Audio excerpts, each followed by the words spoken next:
Boa noite, eu sou o Wilton. Eu sou o Igor. E eu sou o Vitor e sejam muito bem-vindos para mais um NasaCast. Então já senta o cu no like aí, família, e vamos nessa, tá ligado? E aí, como que vocês estão? Vocês estão bem? Tamo bem, Tudo tamo certo, bem. galera. Tempão que a gente não conversa. Tanto que eu vi que semana passada o B veio aqui, vocês conversaram bastante sobre o Trump. E eu já queria puxar essa conversa sobre a taxação dele e toda a função geopolítica que tá nessa área. O Trump tá botando o pau na mesa, né? Porque, ele tá refletindo uma certa de políticas de forma rígida, assim, que vem ao longo de muitos anos. Por exemplo, vem muito além do que apenas taxação. Ele quer botar os Estados Unidos no topo novamente. Ele não quer que a China ameace ele. Como ele fez na guerra do Golfo, do Iraque, ele sempre quer atrás de poder.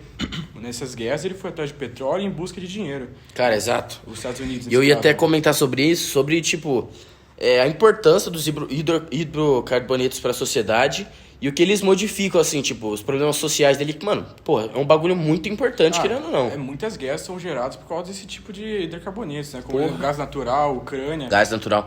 Tanto que quando começou a guerra da Rússia e Ucrânia, eu lembro que minha mãe, um parente meu, né, no caso, tava lá em Paris e o gás lá tava todo mundo reclamando que tava pouco e eles estavam sofrendo um super problema, porque lá eles usam pro fogão, pro chuveiro e, querendo ou não, prejudica demais eles, e a Rússia, ela fornece muito isso que vem dos hidrocarbonetos, querendo ou não. Sim, eu lembro até que nessa época, eu sou um grande fã de futebol, vocês devem saber, nessa época tava ainda rolando as competições internacionais. Eu lembro até que um patrocinador muito famoso da maior competição de futebol, vocês devem saber que a Champions League era a Gazprom, que era a marca, que é a marca de gás da Rússia. Eu lembro que durante essa época sumiu, tiraram ali o patrocínio, cortaram as relações. Então foi só pra ter uma ideia de quanto isso impacta, até dentro do esporte, que é um tema que parece muito distante. E no Brasil a gente não tem esse costume de gás natural, né? Mas já na Europa as matrizes energéticas são escassas, né? Aqui no Brasil a gente tem hidrelétrica, a gente pode ter energia eólica. Tanto que a gente vê os banheiros, de maior parte mundial, feito a gás, e no Brasil é um dos únicos países que usa o chuveiro elétrico, querendo ou não. Isso, aqui a gente tem esse tipo de energia. Mas, por exemplo, a Rússia é responsável por 80% do gás natural da Europa. Então, quando eles entraram nessa guerra, a Europa toda ficou em choque. E foi uma guerra que gerou literalmente em torno desse tipo de energia. Mas aí a gente pega a questão de guerra. Aí a gente vê aquela guerra que teve no Oriente Médio que durou anos e anos e anos. Querendo ou não, para a indústria estadunidense foi até boa, a indústria de Hollywood ali que gerou muitos filmes. Sim. E a gente vê uma guerra daquela, o tanto que prejudica, né? Tanto a população quanto o ecossistema mundial, porque querendo ou não, o preço aumenta. Mesmo a guerra sendo entre a Ucrânia e a Rússia, isso é algo que afeta o mundo inteiro, né? Não só a Europa inteira, mas como o mundo inteiro. A Rússia ajuda muito a Europa nesse requisito de energia. É um país muito influente. E os que mais são afetados são os cidadãos, a população. Por exemplo, a Ucrânia está passando por uma... Não, querendo ou não, vira um problema social. E aí você vê, diversas crianças na Ucrânia passando fome, passando uma situação de desespero que eu nem imagino como eu ficaria. Imagina eu ter o meu filho numa situação dessa, porra. E, divide o mundo entre dois mundos, né? Por exemplo, por parte da Rússia tem a Coreia do Norte enviando soldados para ele. Sim. A China aqui. E na parte da Ucrânia tem os Estados Unidos tem o apoio da Ucrânia. Então tudo gira em torno da matriz energética do gás natural. Que, por exemplo, se a Europa não tivesse... Principalmente não só o gás natural, né? A gente pega o hidrocarboneto em si, que tem o quê? Tem petróleo, tem gás natural, tem todas essas questões. Sim. E aí você vê o Oriente Médio sempre discutindo ali. E querendo ou não, aquela questão ali do Oriente Médio, eles controlam o petróleo mundial, não controlam? Sim. E aí a gente vê um estouro de guerra, como foi aquele lá do Israel com o Hamas, porra.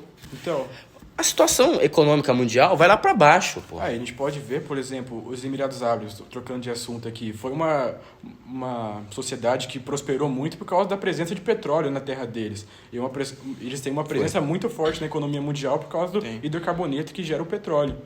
Não, querendo ou não, o Brasil, ele praticamente alimenta o mundo. Você vê que indústria de comida alimentícia, pô. Você vê que o Brasil e o Oriente Médio é o que manda no petróleo, não adianta. Exato. Eu acho que é isso. E sobre a extração deles, os caras têm, negócios gigantes, estruturas. Você vê que aqueles sheiks lá...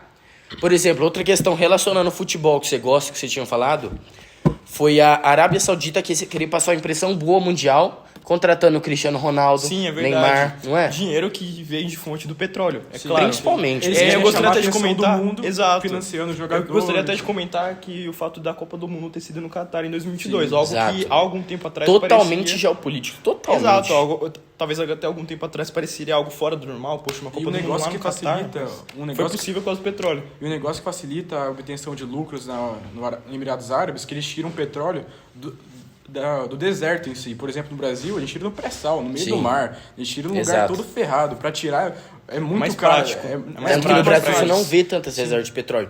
Você vê Tem que a quem gente é... tem, mas, é. tipo, pô, pré-sal, pra extrair é muito difícil. Muito, Tem- muito.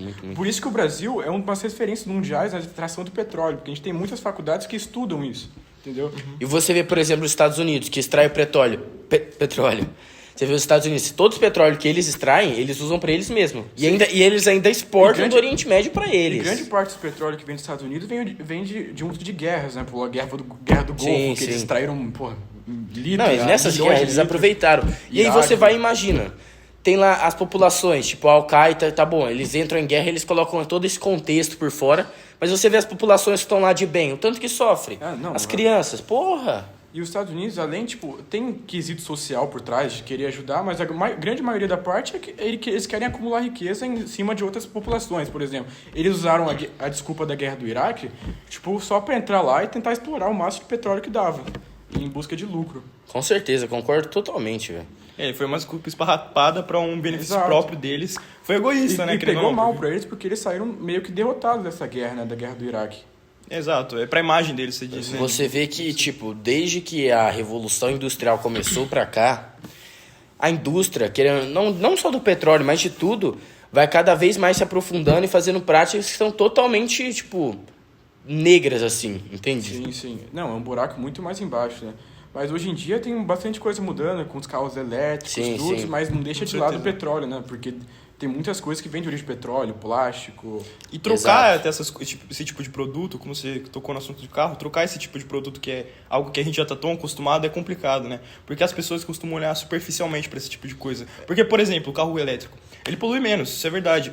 Mas pra produzi-lo, Mas a produção do carro elétrico é algo super É, complexo mas e que polui muito. Então, É uma questão complicada. exato, é uma questão muito complicada a gente sair já do nosso costume. Voltando ao assunto da extração do rapidinho, tipo de- deixa eu só te cortar aqui pra não perder o assunto. E aí você vê a União Europeia fazendo todas as marcas lá da Europa se converterem à eletricidade, que eles têm um acordo deles lá, certo? E aí você vê toda essa mudança pro Brasil, que é um país totalmente regido a etanol e gasolina e diesel. Você vê que aqui a gente se fode, né, querendo ou não. Ah, mas aqui a gente se fode bastante por causa das taxações extremas do governo, né? É, Por isso exemplo, não pra tem o que- exportar, isso pra não produzir tem o é que muito reclamar. complicado. Mas aqui. aí você vai ver, por exemplo, a taxação sobre a gasolina, sobre tudo, você vê cada taxação, você fica abismado. Assim, agora, voltando ao assunto lá do tipo de extração, os tipos de extração do petróleo é muito poluente, além tipo, da própria extração, por exemplo, o meio ambiente marítimo. Pra gente construir as plataformas de petróleo, tem muito... Sofre o ecossistema Totalmente, marítimo. sofrem totalmente. Na extração e na poluição, tipo, da gasolina, por exemplo, como na queima do CO2. Então, tipo, o que vocês acham disso? O que você acha? Qual vai ser a solução do futuro pra isso? Cara, você sabe que eu sempre nasci com os pés em gasolina, essas coisas, verdade. devido a minha família estar nesse ramo. E aí, eu vejo isso, você vê que cada vez mais polui. Você fica triste. Mas aí você vê que, tipo, hoje em dia a gente não tem ainda A gente não como tem infraestrutura. substituir. A gente A gente infraestrutura ainda não tem. Não suficiente tem como pra- Eu não gostaria tem até de estrutura, desencadear não tem nesse assunto, estrutura. porque assim como você tem as raízes vindas da gasolina e tal, eu tenho na minha família também do carro. Então Sim, eu acompanho sim. de perto a produção do carro. E eu gostaria de puxar já desse assunto, porque, como você disse, a substituição desse tipo de produto é complicado. Eu já visitei fábricas e, lógico, são estruturas enormes que são investidas muito dinheiro de marcas, empresas enormes. Então a substituição disso é algo demorado, é algo complexo, que não dá para fazer rápido, não é uma transição simples. É algo que a gente já está acostumado, como eu disse. No Brasil, a gente tem bastante tipo de diversidade para esse tipo de combustível, porque a gente é um país rico em biodiversidade. Sim, Por exemplo, a gente tá tendo os estudos sobre a supercana no Brasil, que é algo que pode tipo, ajudar muito a matriz energética. Mas é algo que o Brasil não está pronto de infraestrutura, por exemplo. O governo não está pronto, é muita burocracia envolvida, é muito imposto, é muita coisa, e acaba meio que desanimando o empreendedor brasileiro e estrangeiro para chegar aqui, velho. E querendo ou não, voltando ao assunto da gasolina, essas coisas e matriz energética, você vê que, por exemplo, cada vez mais a gasolina de posto tem uma porcentagem maior de etanol. Há uns anos atrás era muito menos do que é hoje. E às vezes aqui até, por exemplo, tem até um pouco de metanol, alguns postos colocam. Porque, por exemplo, num posto tem muito, querendo ou não, mendigo que vai para comprar álcool para beber. E aí tem muito posto que altera. O metanol queima do mesmo jeito. É a mesma coisa, só que o governo não permite, além por não ter um impostinho ali, você sabe. E aí, por exemplo, o mendigo vai, compra álcool e aí tem metanol, toma e acabou. Fica morre, né? Morre. Querendo ou não. E aí vem até essa questão, por que não liberar e por que não conscientizar todo mundo, né? Exato, acho que falta um pouco de investimento nisso. Sim. Eu acho que falta investimento do governo, tipo, na criação de novas matrizes energéticas. Por exemplo, o Nordeste brasileiro é uma ótima fonte de energia eólica. Tem muitas, tipo... Total. Tipo, no Brasil a gente tem muita... A gente pode ser um polo da nova geração. Só que o nosso governo está muito atrasado na burocracia, assim. A gente não consegue evoluir, sendo que a gente está propício a prosperar nesse novo futuro. Eu acho que hoje o Brasil, ele é dependente do hidrocarboneto, querendo ou não. Sim. Porque você vê gás de cozinha, petróleo, combustíveis em total, o Brasil é totalmente dependente. Você vê que, por exemplo, eu sempre gosto de viajar lá pro interior, pra fazenda, tudo.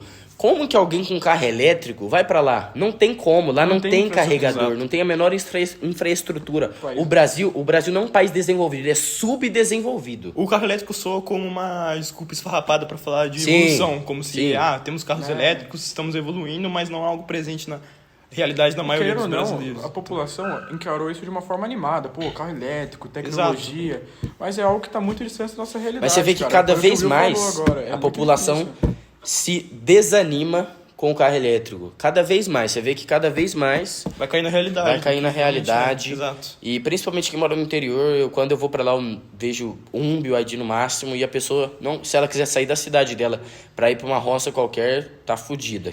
Aí você vê a homogeneia dos países que tem o poder da energia, né? Por exemplo, o BYD é uma marca chinesa, está dominando o mundo, já passou a Tesla, que é dos Estados Unidos, aí você vê a geopolítica envolvida. BYD chinesa, Tesla norte-americana, aí você vê a homogeneia desse tipo de situação. Mas aí você vê a preocupação de, por exemplo, o Trump e a Europa em relação a carros elétricos. Você vê que o Trump já deu uma distanciada ali do Elon. Sim, já deu.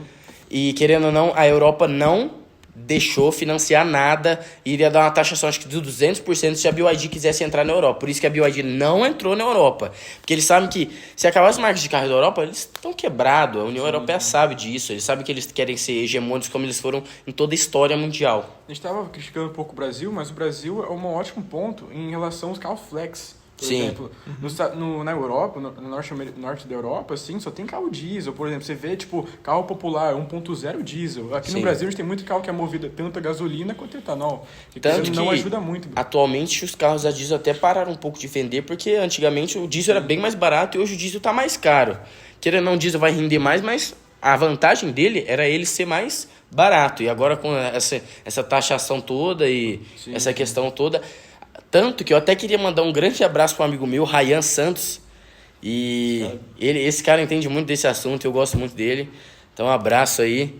Qualquer dia você está convidado para colar aqui no NasaCast. Então chegando à conclusão aqui, a gente chegou à conclusão aqui que tudo está movido aos hidrocarbonetos. Tanto tem envolvimento, tanto geopolítica, questões sociais, questões ambientais, econômicas, sociais, políticas, culturais. E não é de hoje, é durante décadas. Culturais também. Culturais, palavra perfeita. A gente vê também, a gente nem comentou muito sobre ambiente, mas o que? Você vê que o tanto que os efeitos no estufa, tipo, camada de ozônio, você vê. E é cada vez mais, querendo ou não, as árvores absorvem o CO2, certo? Mas aí você vê cada vez mais cortando árvores. Por isso que a Amazônia é tão... Porque o Brasil foi um dos únicos que preservou. E aí esses outros países, se me permite falar, filhas da puta, que cortaram todas as árvores dele, agora dependem da Amazônia assim... ficam falando assim, defenda a Amazônia, tudo tá bom. A Amazônia... Sim, a gente tá na maior desmatação da Amazônia da história. Mas beleza. E aí eles quiserem matar um país todo deles, ficam se metendo no país dos outros. Isso é um bagulho que eu fico puto. puto. Porque, pô, tu pega o Brasil, a gente poderia estar explorando a Amazônia de forma responsável. Aí você pega os outros países e fala, não corta. O ex-ministro da Economia, Paulo Guedes, esses dias estava vendo um podcast dele, falou que na Amazônia, ele diz com firmeza que na Amazônia tem petróleo embaixo, tem muito tipo de matriz energética embaixo da biodiversidade da Amazônia, tem muitas formas de explorar aquilo lá, entendeu? Mas os países ficam ali em cima do Brasil e o Brasil acaba se ferrando por causa disso. É isso. Então eu queria agradecer você, espectador, por ver mais um NasaCast e essa puta discussão que a gente teve. Então eu vou pedir pra você, eu vou contar sobre a história do fantasma. Se você não der o like, vai entrar um fantasma na sua bunda, no seu orifício anal, e você nunca mais vai ser o mesmo. Então é pra você dar o like e se inscrever, entendeu? Muito obrigado de coração, quero agradecer o Victor e o Igor. É isso aí. Valeu. Tamo junto. Valeu, galera. Valeu.